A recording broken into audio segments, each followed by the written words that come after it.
ध्यान से देखें। तो आज का चैप्टर है द्विघात बहुपद। क्वेश्चन कर रहा है द्विघात बहुपद ज्ञात करें जिसके शून्यांक निम्न है।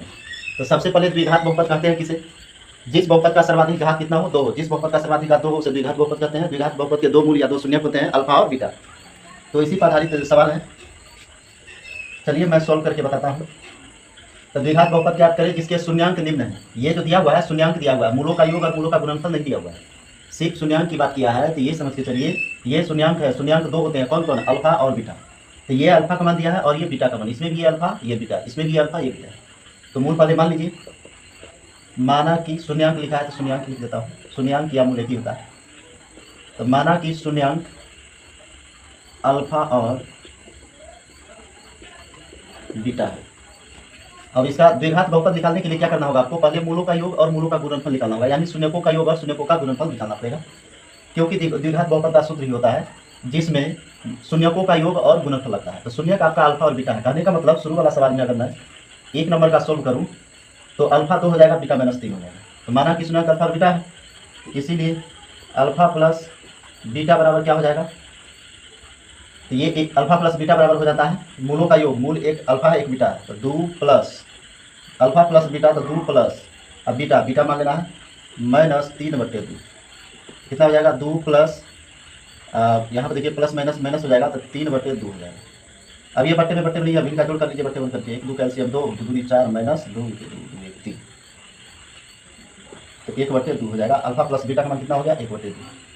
उसके बाद देखिए मूलों का गुणनफल अल्फा इंटू बीटा बराबर, तो जैसे अल्फा 2 हुआ था तो उसी तरह अल्फा के स्थान पे 2 देना है, इंटू लगा हुआ है तो इंटू देना है। बीटा का मान -3/2 हुआ था तो -3/2 कर देना है। अब कैलकुलेशन कीजिए, तो इसका मतलब हो गया 2 गुना -3/2।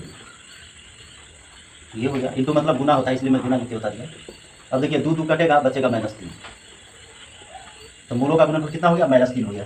अब ये सवाल जो सोल्व हो रहा है, अब यहाँ से ये सोल्व मतलब 1 नंबर का सोल्व कर रहा है, क्योंकि द्विघात बहुपद ज्ञात करना है। शून्यांक अल्फा बीटा हो गया, मान लिया मैंने, तो शुरू वाला अल्फा लास्ट वाला बीटा हो गया। तो मूलों का योग निकाल लीजिए अल्फा प्लस बीटा करके, 1/2 आएगा। मूलों का गुणनफल निकाल लीजिए अल्फा इंटू मूलों का गुणनफल निकाल लीजिए अल्फा इंटू बीटा करके, तो 2 गुना -3/2 तो -3 हो जाएगा। अब यहाँ पे द्विघात समीकरण जो बनेगा, देखिए यहाँ से द्विघात बहुपद का समीकरण, तो द्विघात बहुपद, द्विघात बहुपद में क्या हो जाएगा? x² minus alpha plus beta into x plus alpha into beta बराबर 0 होता है। x² minus alpha plus beta का मान 1/2, तो 1/2 लिखिए यहाँ अल्फा प्लस बीटा, इंटू में एक्स एक्स लिखिए, प्लस अल्फा इंटू बीटा में देखिए -3 आया है तो -3 लिखिए बराबर 0 हो जाएगा। x² माइनस 1/2 गुना एक्स, यानी x/2 प्लस माइनस -3। देखिए बट्टे के रूप में है, रैखिक मतलब होना चाहिए समीकरण। ये बट्टे में इसको हटाना है, तो बट्टे 1 करके 1 2 1 कैंसिल लीजिए 2, तो यहाँ हो जाएगा 2x² माइनस एक्स हो जाएगा -3 बराबर 0। बटे 1 करके क्रॉस गुना कर लीजिएगा, तो 2x² माइनस एक्स माइनस 6 बराबर 0। यही आपका द्विघात बहुपद बन गया। ये 1 नंबर का सवाल हुआ। अब दूसरा नंबर डाल लीजिए, अल्फा प्लस शून्यकों का योग या मूलों का योग एक ही होता है। अल्फा प्लस बीटा, अल्फा हो जाएगा कितना? 2 नंबर का सवाल है, तो 2 प्लस √3। अब बीच में प्लस का निशान दे दीजिए क्योंकि अल्फा प्लस बीटा है, बीटा हो जाएगा 2 माइनस √3। अब इसको जोड़ लीजिए, तो 2 प्लस √3 प्लस 2 माइनस √3। देखिए √3 माइनस में प्लस में कट जाएगा, 2 2 4 हो जाएगा, तो अल्फा प्लस बीटा हो गया इतना। अब अल्फा इंटू बीटा निकालिए, तो 2 प्लस √3 और इंटू यानी गुना 2 माइनस √3 हो जाएगा। यहाँ सूत्र लगा लीजिए a plus B into a minus B, तो इसका होता है a² माइनस b²। तो 2 को a, √3 को b मान लिया, a² माइनस b² बनेगा, तो 2 का स्क्वायर माइनस √3 का स्क्वायर, 2 का स्क्वायर 2 दूनी 4, √3 का स्क्वायर 3 ही होता है, तो यहाँ 1 हो गया उनका मान। अब द्विघात बहुपद निकालना है तो सूत्र तो यही लग जाएगा। चलिए मैं बता देता हूँ, x² minus alpha plus beta, देखिए कितना मान है 4, तो 4 इंटू एक्स लगाइए, प्लस इंटू वाला मान 1 आया है तो 1 लिख के बराबर 0 कर दीजिए, तो x² माइनस 4x प्लस 1 बराबर 0। ये आंसर हो गया, ये इसका आंसर हो गया। अब इसके बाद तीसरा नंबर का सवाल, मैं इसको साफ कर देता हूँ।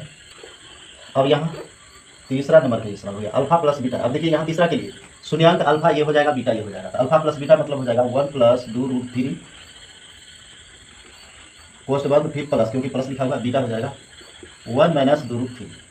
अब इसको क्या कीजिए, जोड़िए, तो 1 प्लस 2√3 प्लस है तो 1 हो जाएगा, प्लस माइनस माइनस 2√3 हो जाएगा। अब देखिए यहाँ पे 2√3 प्लस में माइनस में कट जाएगा, 1 1 कितना हो जाएगा 2, अब यही अल्फा इंटू बीटा करना है, यही मान को इंटू में लिखना है, 1 प्लस 2√3 इंटू 1 माइनस 2√3। यहाँ भी ए प्लस बी इंटू ए माइनस बी लगेगा, ए प्लस बी इंटू ए माइनस बी। तो ए के स्थान पे 1 हो जाएगा, बी के स्थान पे 2√3 हो जाएगा। तो ए का स्क्वायर यानी ए स्क्वायर माइनस बी का स्क्वायर मतलब 2√3 का स्क्वायर। ए का स्क्वायर 1 होता है, माइनस 2 का स्क्वायर 2 दूनी 4 3 हो जाएगा। तो 1 माइनस 4 3 12 घंटे कितना हो जाएगा 11, ये हो गया। आप यहाँ पे इस पे लगा दीजिए x square minus alpha plus beta वाला मान 2 आया है, इंटू में एक्स लगाइए प्लस अल्फा प्लस बीटा वाला मान, और इंटू वाला अल्फा इंटू बीटा वाला मान 11 माइनस में होगा, तो 11 माइनस में आया है बराबर 0। तो x square minus 2x minus 11 बराबर 0।